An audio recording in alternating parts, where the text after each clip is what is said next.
ஜெர்மனியின் பெர்லின் மற்றும் பிராண்டன்பர்க் பகுதிகளில் சர்வதேச அளவில் செயற்பட்டு வந்த ஒரு பெரிய குற்றக்கும்பலை கூட்டாட்சி குற்றவியல் போலீசார் முறியடித்துள்ளனர். பெர்லின் அரசு வழக்கறிஞர் அலுவலகத்தின் உத்தரவின் பேரில் 15 இடங்களில் மேற்கொள்ளப்பட்ட இந்த தேடுதல் வேட்டையில் குற்றக்கும்பல் தொடர்பான முக்கிய ஆதாரங்கள் சிக்கியுள்ளன. இந்த வழக்கில் 29 முதல் 61 வயதுக்குட்பட்ட மொத்தம் 12 பேர் சந்தேகத்தின் பேரில் அடையாளம் காணப்பட்டுள்ளனர்.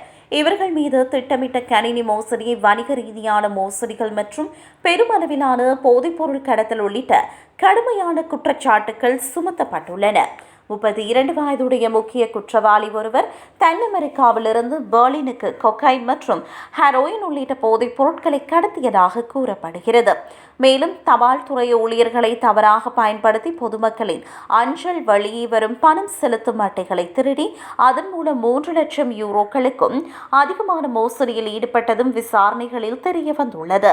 போலீசார் மேற்கொண்ட இந்த தேடுதல் நடவடிக்கையின் போது பெருமளவிலான போதைப் பொருட்கள், ரொக்கப்பணம், மின்னணு தரவு சேமிப்பு கருவிகள் மற்றும் திருடப்பட்ட வங்கி அட்டைகள் ஆகியவை கைப்பற்றப்பட்டுள்ளன.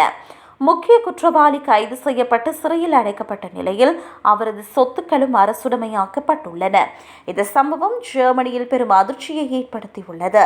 சர்வதேச குற்ற செயல்களில் ஈடுபடும் இத்தகைய கும்பல்களை கண்டறிந்து சட்டத்தின் முன் நிறுத்த போலீசார் தீவிரமாக கண்காணிப்பு பணிகளை மேற்கொண்டு வருவதாக அதிகாரிகள் தெரிவித்துள்ளனர்.